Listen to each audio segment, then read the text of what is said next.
nga mga pre, tayo po nagbabalik dito sa isa na naman po Minecraft video. At tayo po ay nandito ulit sa ating world na Minecraft world natin pre.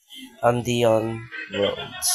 Season 3 pre. So nakikita nyo dito pre. Nais ko na to dun po sa nakaraan na episode. Kung hindi nyo pa napapanood yun guys, panoorin ninyo na. Nandiyan po yung, tanapin nyo lang po, hindi ko na po ilalagay link sa baba. Kasi ilalagay ko para sa inyo. Hindi ko alam. Pero yun nga pre, nakita nyo po dito na setup ko na po yung mga to. So gagawin ko na po ngayon mismo yung redstone.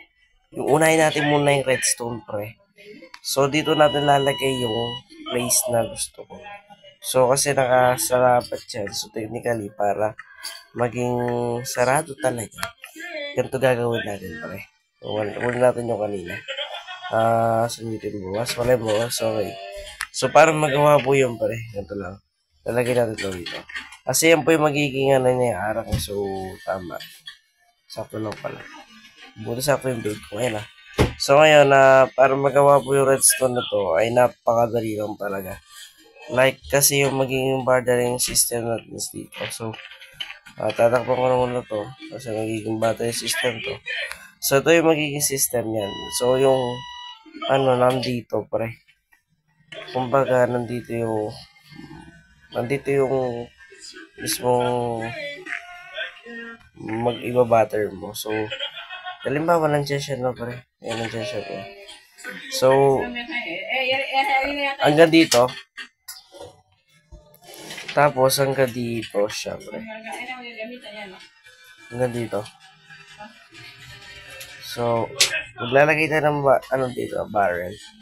This barrel po dito sa lahat ng barrel. Kasi barrel lahat ng gagamitin ko, pre. Or talagang barrel naman dapat talaga yung gagamitin ko. Kasi ito po yung mas nakikita ko maganda ng gamitin, yung barrel. At mas comfortable po siya na nakikita. So, yan. Sakto lang para dyan. Tapos, para magawa po yun, dapat butas po yun dito. So, wait lang. So, kunin natin yung redstone natin. Then, papakita ko sa inyo kung paano siya gagawin. Magkakaroon po ng, dito, yung parang hopper. So, yung, hanggang dito lang yung pwede niya kalagin. So, nagiging hanggang dito lang yung pwede niya kalagin. Kumbaga, dito siya pa. So sirain na natin to. Since hindi na yan kailangan. At ilalagay na natin dito. Ganda ka yan. So hanggang dito lang po yung gusto kong niya. Actually, dapat pala ginawa ko to. Pero subukin niya. Hanggang dito. Siguro isang block na lang. Kasi dapat dito talaga nakasarado siya. Pero, sige, sarado na lang natin siya. Para hindi masyadong magastos. Pero, so, material. Hindi na natin sasama dito sa bata. Masyadong magastos pero kapag sinama ko bata. So, since marami naman po akong block na inaano ko pre, but kung sasama dito, diba? So, ayan, ganyan na lang. Kumbaga, may glass dito na nakaganyan lang yung diba pre? Gagayahin lang natin yan sa every corner na dadaan natin. Para lahat yan pre, halos pantay-pantay lang yung design niya. Syempre, pwede na natin yung bigyan maya-maya. Syempre pre. Papakita ko sa inyo kung mahirap po mag-uri ng tapos bibigyan ko pa siguro ng nickname, which is magipag-trade na lang ako sa mga villager dito sa overworld mamaya. Gagawin ko muna to. Which is ito yung pinakamadaling gawin yung paglalagay dito. Kasi redstone nga ito pre. Isa ito sa pinaka-basic na gawin. Yung ginagawa ko yan. Tapos yung pagiging mahirap dito pre.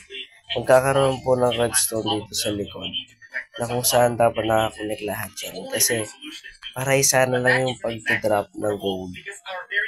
And then, hindi na tayo mahirapan sa paglalagay natin. Pero di ko na po ipapakita yun.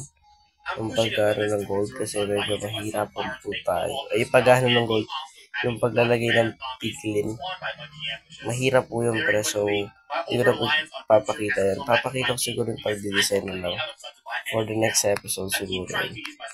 So, basta baka yung mga iba't ibang ano. At kung pwede yung ba't daily po kayo ngayon, wala, hindi po ba kayo pumapasok para sa amin? Hindi po. Kaya po ako daily ngayon kasi wala po kami pasok dahil sa init. So parang hanggang nga ng bakasyon.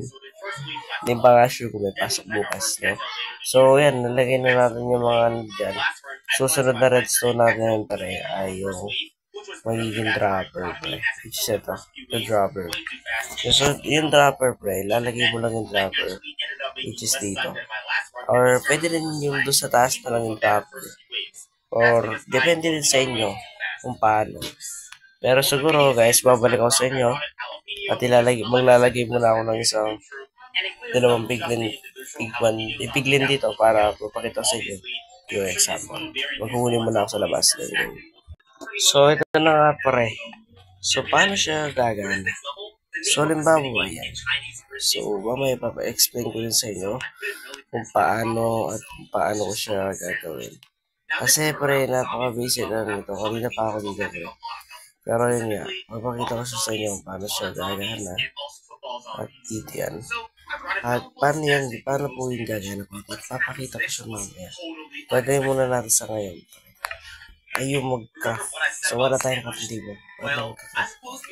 At pwede tayo para mag-craft dito. So yan, 4 muna gagawin natin. Kasi napakadali natin. Unang-una pa rin, lalagay mo na yung pork line dyan. O, diba? Ayan, may name tag na po lahat yan, pare. So, hindi na po yung magdidispawn. So, paano yung gagana ko yun? Ganito lang yan, pare. Yan. Kapag ginuha niya yung ano, ayan, kinuha niya na, pare. Tapos yung dinrap niya, pare. Ganito ang mangyayari sa dinrap. Mapupunta po yung dinrap niya dito, pare. So, sustain na siya, pare, as a good farm. At yung baba yan. Stop na yan. Bigyan natin ulit ng code. Tapos yan pare. Kung titignan niya. Titignan niya lang yan pare. Yan. Kapag tinignan niya po yan. At kapag dinrap niya yan. Ayan lang. Tapos yung isa pare. Meron na din pong pangalan. Kaso wala pa po yung redstone niya sa taas. So technically. Maganda na siyang farm. Para sa akin. So, kung ito yung paano nyo po ginawa yan, gagawa ka lang po na ganyan na. Kung paano ko ginawa yung design na yan, napakadali lang po yan. Lalagay ka lang ng ganyan, ganyan. And then, okay na siya. Okay na siya nun. So, ito yung pinaka-basic way to make na ganitong way. Kung gusto nyo gumawa ng ganito. And then, lalagay nyo lang yung pare, yung ganyan. Tapos, yung dito sa taas. And then, yung pinakabubong niya, pare. Kasi yung bubong niya dito lang. So, pwede nyo lagay ng ganyan. Ayan, pare. Ganyan lang yung ginawa kong design. Napakadaling design lang yan, pare. Yung isa, hindi ko binigyan ng lever. Kasi wala pa po ang gold na mahanap doon. Pero kung gusto nyo siya binigyan, ganyan lang. Binigyan natin ulit siya. Titignan niya ulit siya, pare. Sabihin mo anong yung bibigay mo. Gandahin mo lang, pre. Papakinabahan ko naman. Ayan, parang siya binigay niya. So, yun na, pare. Dito ko na muna tatapusin ito, mga pare. Yung video na to. Magkita-kita tayo sa sunod video. Hanggang sa muli. Goodbye.